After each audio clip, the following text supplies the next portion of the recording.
Quando o cliente é ignorante, Oi. E de onde tu tirou o Tu motor? ligou bem na hora, ó. E aí, o barulho é no motor? Não, eu tava descobrindo aqui o defeito do teu carro era só as pastilhas de freio, aquele barulho todinho.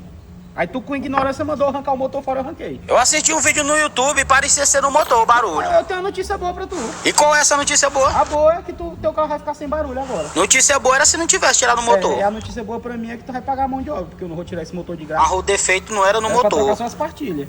Eu não vou pagar mão de obra de motor.